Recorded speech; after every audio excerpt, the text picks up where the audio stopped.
Chers amis de la nature et de la photo, bienvenue dans la vidéo conseil de voyage au Cambodge pour les photographes et pour les non-photographes.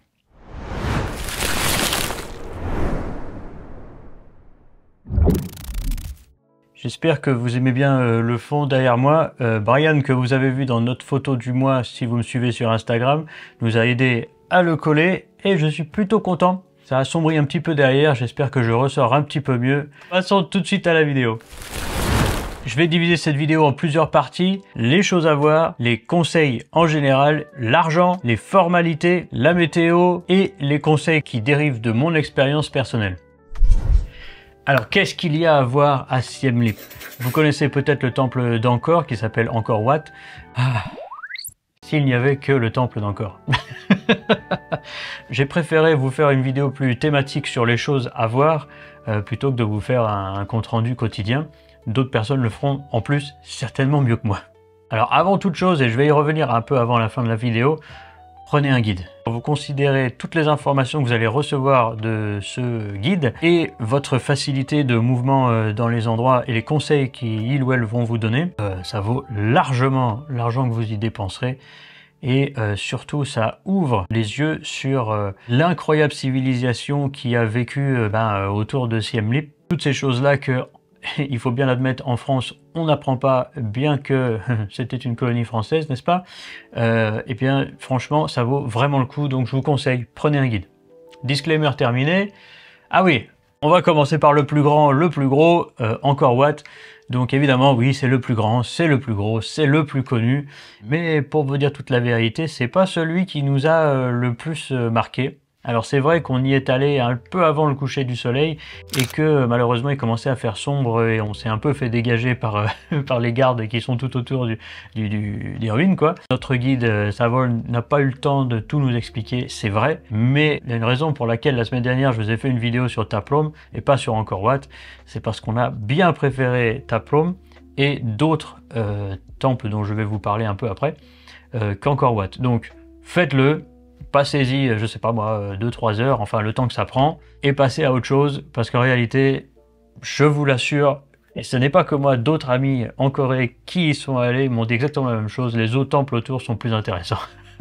Une autre chose, et je vais vraiment insister dessus, c'est qu'il y a beaucoup de temples. Il y en a vraiment beaucoup sur un espace vraiment étendu. Donc restez-y une semaine quoi. Il y a une autre chose qui m'a vraiment surpris, c'est que les temples en Corée, c'est les mêmes couleurs, c'est plus ou moins la même architecture. Après, si vous êtes bouddhiste et que vous connaissez toute l'histoire et toutes les pratiques bouddhistes, vous verrez des différences, bien sûr. Mais pour un touriste qui n'est pas non plus penché sur cette religion, voilà. Là-bas, il y a bien sûr des points communs. Donc par exemple les danseuses que vous pouvez voir dans les danses traditionnelles qui sont gravées ou sculptées sur les murs de presque tous les temples, les ponts qui se terminent toujours en tête de serpent, les dieux hindouistes et le Bouddha, puisque c'est un mélange de religions, bon, vous verrez quelques similitudes. Mais le feeling que vous aurez dans chacun de ces temples, que ce soit des ruines purement en pierre bien restaurées ou comme Ta Prohm, un mix de nature et d'humains, que ce soit la ville de Preah Khan avec son temple et sa structure de ville quoi, urbaine, tout est assez différent. Vraiment, ça vaut le coup de les voir tous. Et croyez-moi, c'est fascinant. Alors, les temples qui m'ont le plus marqué. Bon, bah vous avez bien compris avec la vidéo de la semaine dernière, le temple de Ta Prohm, je vais pas m'éterniser dessus. Regardez la vidéo, elle doit être par là ou par là, je sais jamais. Bref, regardez là, vous comprendrez pourquoi c'est un temple extraordinaire, pourquoi il est aussi reconnu dans le monde entier. Ah, c'est un endroit merveilleux. Ensuite, le complexe du... Enfin, moi j'appelle ça le complexe, mais c'est le Bayon. Alors cet endroit-là, il est aussi incroyable et ça prend bien toute une journée d'aller le voir, je vous le conseille comme ça, parce que c'est un endroit qui est à l'intérieur de fortifications, des fortifications avec 5 portes, donc vous avez certainement déjà vu des photos avec les 4 têtes aux points cardinaux au-dessus des portes. Mais à l'intérieur, donc il y a le Bayon. C'est un gros temple avec beaucoup de tours. Et évidemment, le truc le plus intéressant, ce sont toutes les fresques autour ou à l'intérieur, je me souviens plus trop, du temple lui-même, où a été gravé dans la pierre et peint, mais il n'y a plus de peinture aujourd'hui, des tas d'événements historiques marquants de cette civilisation, de cet endroit-là. Et peut-être que votre guide pourra pointer du doigt quelques détails intéressants parmi ces fresques, culturelles, artistiques ou historiques, qui donnent vraiment une valeur à cet endroit très particulière. Et bien sûr, je ne vais pas éluder la question, il y a des singes devant le Bayon. Et évidemment, pour nous, Européens, voir des singes, c'est exceptionnel. Et ils sont super mignons, bien qu'un peu dangereux, d'après ce que j'ai compris. C'est vrai que quand ils commencent à s'engueuler les uns les autres, je veux pas être au milieu. Mais la plupart du temps, ils sont quand même très mignons, ces singes. Faites attention à vos affaires, hein. Il y a des gens qui leur donnaient à manger, tant mieux. Bon, notre guide nous a dit qu'il y avait des téléphones, des appareils photo qui avaient disparu, hein. Mais c'est vrai que voir des singes, c'est quand même une expérience exceptionnelle et ils sont très mignons. Moi, j'ai beaucoup aimé. La ville de Preakan, c'est une ville temple. C'est une ville qui a été créée au milieu de la jungle. Alors, je ne sais pas à quoi ressemblait la jungle à cette époque-là, mais aujourd'hui, les ruines laissent vraiment montrer une énorme ingénierie pour faire fonctionner cette ville. Également, une grosse valeur artistique et culturelle qu'on peut encore un peu voir de ci de là, ça c'est très bien. Et on voit évidemment toute la dimension culturelle de cette civilisation. Un dernier temple que je trouvais très notable, Preakpin, j'espère que je le dis bien, ça m'étonnerait. D'abord parce qu'il est sur une île complètement carrée, au milieu d'un lac rectangulaire, donc fait par l'homme entièrement. Donc on y accède par un pont. Et c'était un ancien hôpital. Je vous laisse faire des recherches pour savoir ce qu'il soignait. Vous n'êtes pas prêts. Mais en tout cas, l'endroit est vraiment très serein. Et une dernière chose pour ceux qui aiment la nature, le lac est recouvert de nénuphars et de lotus et entouré d'arbres morts parce que le lac s'est asséché avec le temps, donc la forêt a poussé, puis le lac a été recréé à l'époque de la colonie française, ce qui fait que les arbres qui étaient là, eh bien, sont morts. Donc il y a beaucoup d'arbres morts autour et c'est vraiment très joli. Je vais passer au village flottant sur le lac de Tonleslap. Alors le lac de Tonleslap, si j'ai bien compris, c'est un énorme lac qui prend une bonne partie du pays quand même et qui, à la saison sèche, se rétracte beaucoup et à la saison des pluies, s'étend énormément. Le jour où nous y étions, il faisait déjà 40 km de largeur, vous pouvez imaginer. Encore plus intéressant, ce sont les gens qui vivent au bord du lac. Parce que comme je vous ai dit, il s'étend et il se contracte en fonction de la saison des pluies ou des saisons sèches, ce qui fait que les habitants qui habitent là vivent sur des maisons de pilotis de 5 ou 6 mètres de haut, ce qui fait que quand il y a de l'eau, eh bien ils vivent sur l'eau. Et donc ils doivent vivre par bateau. C'est des villages, c'est des communautés entières avec tout ce qu'il faut dedans, des écoles, des temples, des mairies, des hôpitaux, enfin tout ce qu'il faut. Et si vous aimez la nature, vous aimerez prendre ce petit voyage en pirogue à rame dans la forêt, qui est donc à sec pendant la saison sèche, mais qui est inondée complètement pendant la saison humide. Et en octobre, c'était ça séchait, mais c'était encore recouvert d'eau. Et donc vous prenez une pirogue et vous passez à travers la forêt. C'était magique. Et un dernier truc, là-bas, vous pouvez manger du crocodile. Et moi, j'ai trouvé ça bon. Je remangerai bien avec plaisir. Un autre conseil que je peux vous donner, si vous aimez comme moi la nature, demandez à votre guide de faire une randonnée. Il y a plusieurs collines / montagnes autour de Siem Reap qui sont intéressantes et qui proposent des chemins de randonnée pour voir des cascades ou des temples ou des ruines. Ça dépendra du chemin que vous prenez. Comme je n'avais jamais vraiment vu de jungle de ma vie d'adulte, eh bien j'ai été fasciné. On entend des animaux tout le temps, mais on ne les voit jamais. Parce que c'est tellement dense que même si c'est un singe qu'on entend ou je ne sais pas trop quel autre animal on aurait pu entendre, eh ben on peut pas les voir, c'est bien trop dense, même s'il est, je sais pas, même à 20 mètres de nous, il n'y a aucune chance qu'on puisse le voir. Et ça donne un aspect ultra mystérieux à cette forêt. Moi j'ai beaucoup aimé. Niveau urbain, j'ai deux endroits, deux marchés à vous conseiller à Siem Reap. Et il y en a deux grands majeurs d'après ce que j'ai compris. Le vieux marché, ils disent Old Market en anglais, et le grand marché. Alors on va commencer par le grand marché parce que c'est des images que je vous ai pas encore montrées. C'était vraiment un grand marché physiquement. Alors il y a deux parties, il y a la partie couverte, c'est un bâtiment, et il y a la partie dehors. Dans la partie dehors, on voit tout ce qui est nourriture. Alors les fruits, les légumes, la viande, le poisson et d'autres choses comme oui des serpents, des grenouilles. Bon, c'est le genre de photos qu'on prend pour montrer à nos amis en rentrant. T'as vu, j'ai vu des serpents dans le marché. Certes c'est cool, mais c'est vraiment pas l'intégralité des marchands. C'est des marchands normaux, hein. Si vous êtes photographe urbain ou si vous aimez les endroits où il y a beaucoup de monde et beaucoup de vie, un dynamisme non-stop, ah bah là faut aller là. C'est non-stop des choses qui bougent autour de vous et les marchands sont franchement super souriants, très accueillants.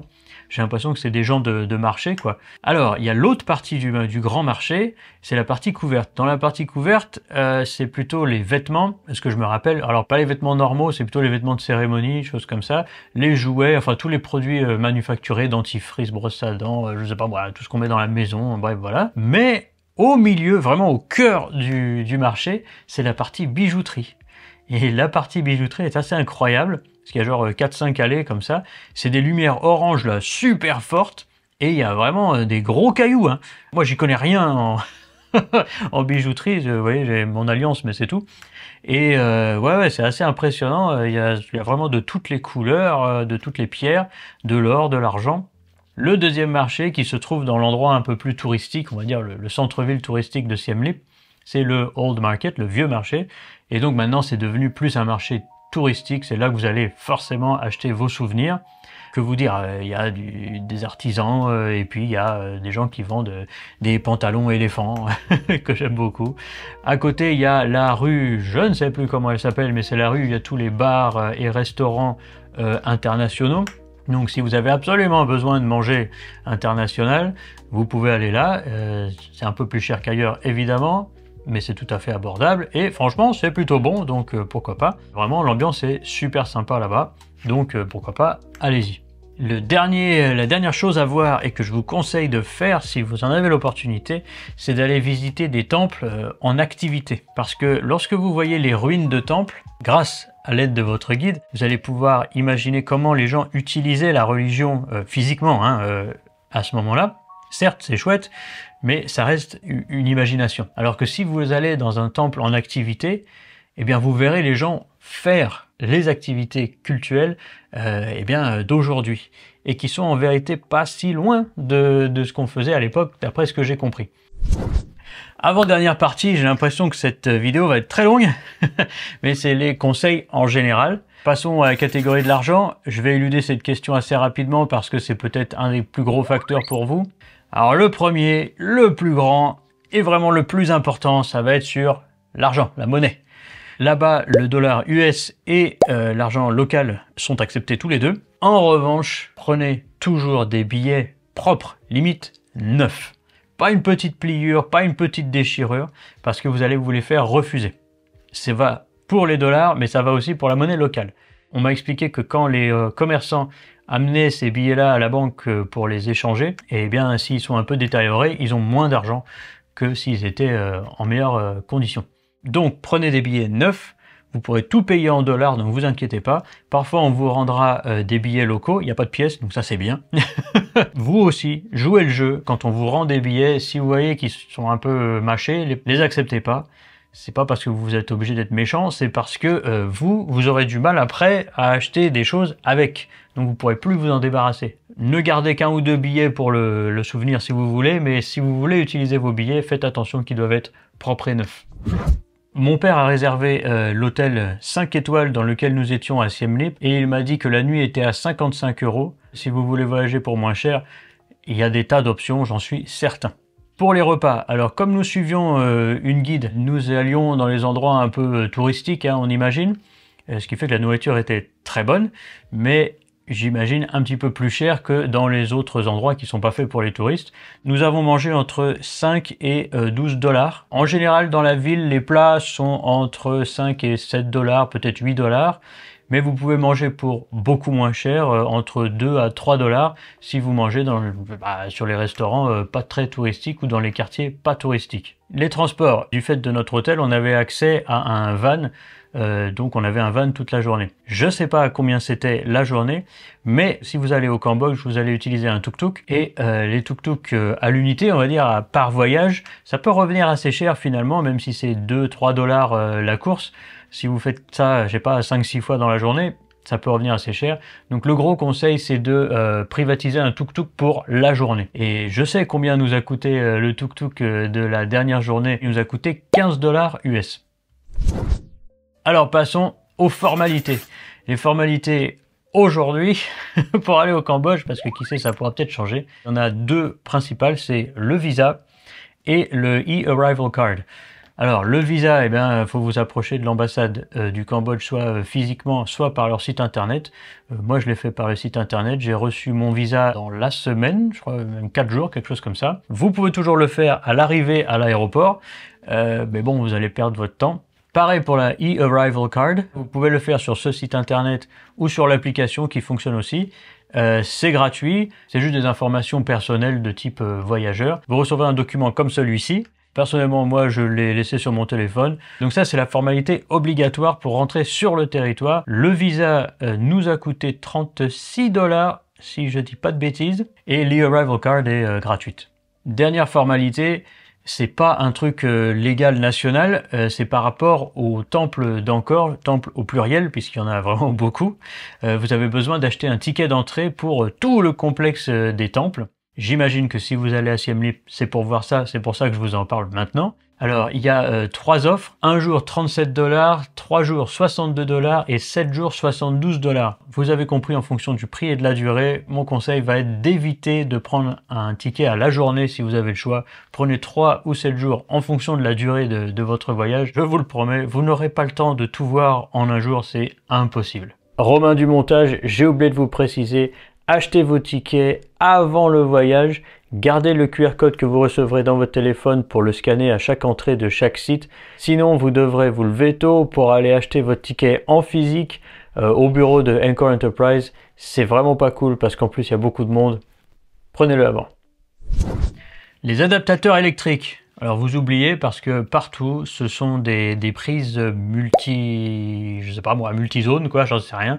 C'est une prise avec tous les trous qu'il faut, donc vous aurez aucun problème. Et je vous conseille pas d'amener un adaptateur parce que vous allez vous charger pour rien, alors que vraiment c'est très bien fait partout et je me demande pourquoi le monde entier ne fait pas la même chose. Quand vous arrivez à l'aéroport, je vais vous dire deux choses. La première, soyez sûr que vous avez, je sais pas moi, un taxi ou une voiture, enfin un chauffeur, je sais pas, quelqu'un qui vous attend, pour une raison bien simple, l'aéroport est loin de la ville. Quand vous sortez, il y aura forcément des taxis, mais si vous aimez avoir l'esprit tranquille, réservez quelque chose, un véhicule, pour votre arrivée sur place. Et deuxième chose à l'arrivée sur place, achetez une carte SIM à l'aéroport. Alors c'est peut-être moins cher dans la ville, je ne sais pas, mais je vais vous dire pourquoi je m'en fous. Nous avions avec ma femme acheté des eSIM. La mienne par exemple était à 20 ou 22 $, je ne sais plus, pour illimité. Et quand on est arrivé à l'aéroport, j'ai acheté une carte SIM normale, locale, pour mes parents. Et c'était 3 $ pour 15 gigas pour une semaine. Oubliez la eSIM. Et en plus, deux choses. La première, c'est que si vous restez dans les temples, si vous restez dans la ville, alors ok, vous aurez du réseau à peu près partout, mais dès que vous sortez du complexe et de la ville, blackout. Donc de toute façon, ça vous servira à rien d'avoir un truc illimité. J'ai appris ça à mes dépens. Et deuxièmement, eh ben écoutez, la eSIM, les deux eSIM, on avait deux entreprises différentes, je me rappelle plus de leur nom, mais les deux plus gros quoi. Eh ben il y a des endroits où on galérait, alors que le téléphone de ma mère, avec sa carte SIM locale beaucoup moins chère, eh ben, elle avait beaucoup plus souvent du réseau, même parfois en dehors de la ville. Alors massage, souvent deux massages qui sont proposés, le Khmer et le Thaï. Alors le Khmer c'est très doux, c'est pas vraiment pour les tissus profonds, c'est plus de la relaxation, passer un bon moment. Le massage Thaï, d'après ce que j'ai compris, ça doit être plus fort, plus profond. Nous, on voulait un truc plus fort, plus profond. J'ai mal compris ce qu'on m'a dit. On a fait tous les deux un message Khmer. Préférez quelque chose d'un peu plus tonique. Bon, chacun a ses préférences. Maintenant, vous savez. Si vous voulez faire comme nous et que vous vouliez prendre une photo en costume traditionnel, il y a quelques, au pluriel, choses que vous devez savoir. La première, c'est que on a vu de magasins de location de costumes que autour d'Angkor Wat. Donc, demandez à votre tuk-tuk ou à votre chauffeur, ils connaissent, hein, vous en faites pas, dites-leur d'aller pour les costumes, et ensuite en partant de là, vous pouvez faire d'autres temples si vous voulez, mais malheureusement c'est toujours autour d'Angkor Wat pour commencer. Deuxième chose à savoir, c'est que ça prend du temps. Parce que ce ne sont pas des trucs à enfiler en 5 minutes et on s'en va, c'est des grands morceaux de tissu qui sont pliés, enroulés autour de vous. Donc ça prend un certain temps et c'est vraiment du travail. Vraiment du travail, c'est très impressionnant. Pensez 30 minutes, donc si vous voulez si vous voulez prendre votre journée en costume, allez-y le matin, c'est très bien. Pour l'enlever, c'est plus rapide, hein. Mais pour le mettre, ça prend du temps. Aussi, ça prend du temps parce que vous devez choisir la couleur que vous voulez prendre et le style de vêtements. Donc, les personnes qui vous louent ces vêtements vont vous donner, comme chez le coiffeur, un éventail de possibilités avec des photos, etc. Vous en trouvez un qui vous plaît, vous dites ça, et ensuite vous choisissez dans la montagne de tissus dans les étagères la couleur que vous voulez, et ils vous le mettront sur vous. Une autre chose qui peut prendre du temps, c'est si vous voulez faire le make-up et la coiffure. C'est aussi possible de le faire sur place, c'est un peu plus cher, j'imagine. Nous, on ne l'a pas fait parce qu'on n'avait pas le temps. Mais voilà, mais sachez que vous pouvez tout faire sur place. À la fin de tout ça, on vous laisse choisir aussi 2 catégories de bijoux. Les bijoux qui sont qui ont été utilisés pendant un certain temps et on voit que la dorure est un peu passée, ou des plus neufs qui sont dans un plastique mieux protégé. On a pris des plus neufs. Mais il me semble que pour 2 personnes, nous avons dépensé 40$, ou autour de 40$. Donc en vrai, pour le travail, on avait 2 personnes chacun qui nous faisaient le costume, quoi. Franchement, pour le travail qu'il y a à faire, toutes les épingles qu'il fallait mettre, etc. Il y avait du travail, je pense que 20$ par personne, ça les vaut amplement. Une dernière chose à noter, c'est que ce ne sont pas des petits tissus légers. C'est du bon tissu très épais. Il va faire très chaud. J'avais une veste, quoi. Bon, c'est le seul truc qui n'était pas en tissu de nous, c'est que moi j'avais une veste sur le dessus et je peux vous dire que c'était très épais. On a beaucoup transpiré, Émile et moi, donc préparez-vous. Certes, vous allez être très beau, les gens les locaux qui eux vont dans les temples gratuitement vont vous regarder et vous dire ah c'est chouette machin, vous allez avoir des feedbacks très positifs, mais il fait chaud. Mais il fait très chaud. Oh, et un autre truc, vous aurez des photographes tout le temps qui vous disent ah je peux prendre les photos, je sais plus combien, 3, 4, 5$, j'en sais rien. Voilà. Bon, nous on avait notre appareil, notre plan à nous et on n'avait pas le temps. Mais vous en faites pas, si vous voulez des belles photos souvenirs habillées comme ça, vous aurez des photographes partout, tout le temps qui vous proposeront leur service. Parlons sécurité. Émile et moi, nous habitons donc en Corée du Sud, c'est un pays très safe. Franchement, on s'est senti comme ici, jamais en insécurité. Bon, c'est vrai qu'on avait une guide qui nous emmenait à gauche, à droite, etc. Donc on n'a pas vraiment été dans des endroits qui peut-être sont un peu douteux. Mais même dans les endroits très touristiques, j'ai laissé mon sac d'appareil photo à Angkor Wat comme ça. On a marché 20-30 mètres pour prendre nos photos, tout ça. Jamais eu aucun doute, aucun sentiment d'insécurité, nulle part. Je ne suis pas une femme, je ne suis pas seul. Peut-être c'est différent si c'est votre cas. Franchement, nous n'avons eu aucun problème de sécurité et tout le monde était vraiment adorable avec nous. Passons à la dernière partie, les conseils perso, et on va commencer au plus important, la bouffe. Alors, j'étais très content parce que je ne peux pas digérer tout ce qui est épicé et qui vient du piment. Il y a certains plats qui sont un peu épicés, moins qu'en Corée du Sud, mais la plupart des plats ne sont pas épicés. J'étais très heureux. Et non seulement ils sont pas épicés, mais alors, qu'est-ce que c'est bon. Oh là, je n'ai qu'une seule envie, c'est de remanger dans un restaurant cambodgien à Séoul, tu vois, parce que j'ai vraiment envie, quoi. Il y a des épices, des plantes, enfin des choses qu'on ne connaît pas en Europe et qu'on ne connaît pas ici en Corée non plus. C'est des goûts que vous ne connaissez pas. Donc mangez Khmer tous les jours, remplissez-vous la panse pendant tout le temps que vous y êtes, parce qu'après ça va être compliqué de faire pareil, j'imagine. Mais vraiment, je ne sais pas, peut-être que les pays voisins du Cambodge ont une cuisine similaire, je ne sais pas, je n'y suis pas allé. Mais en tout cas, si c'est le cas, écoutez, cette péninsule d'Asie du Sud-Est, là, oh là, mais c'est des goûts et des saveurs qu'on n'a nulle part et c'est merveilleux. Donc, allez-y, mangez.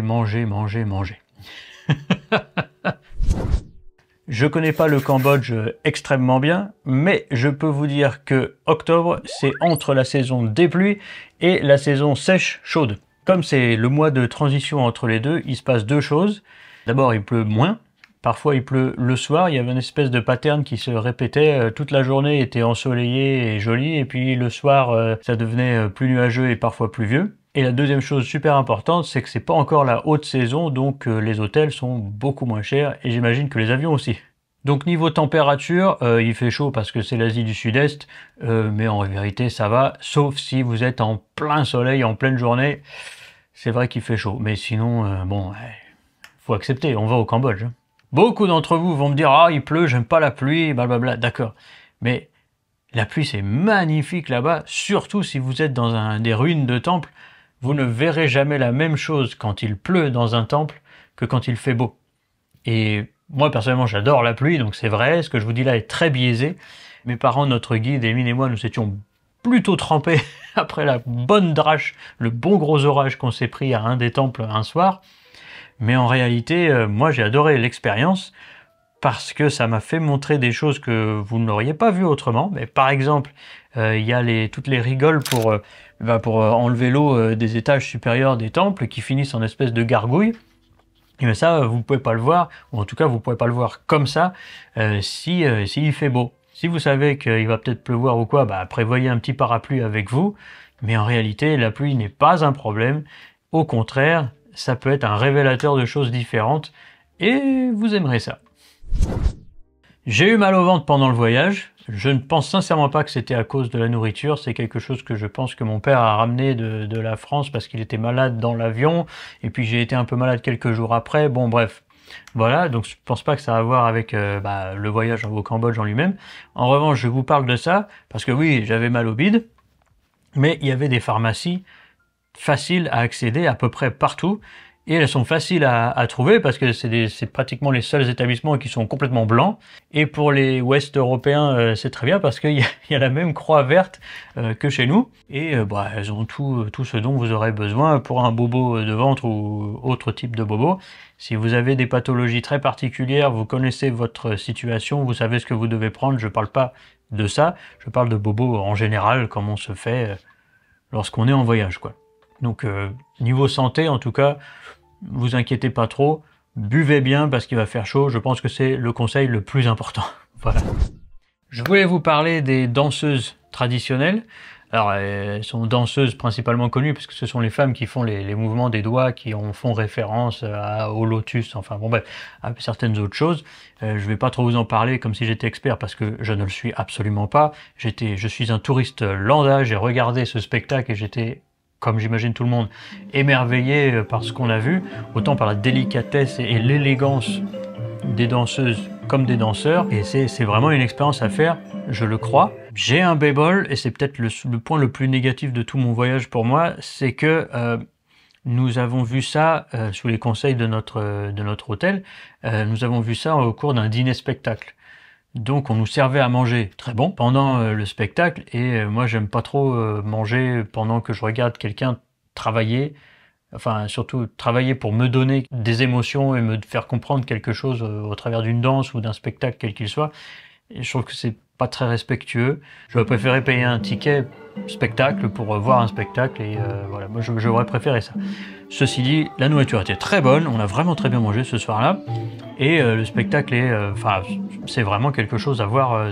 Les doigts là, moi il faudrait que je me les disloque pour vous montrer ce qu'elles font, c'est incroyable et c'est encore une fois c'est très élégant, très joli, la musique est vraiment bien aussi, enfin c'est une très bonne expérience. Donc si vous voulez voir un truc culturel traditionnel, allez voir les spectacles des danseuses traditionnelles et si vous êtes plus ou moins comme moi, bah écoutez, trouvez un moyen de le voir en spectacle plutôt qu'en dîner-spectacle.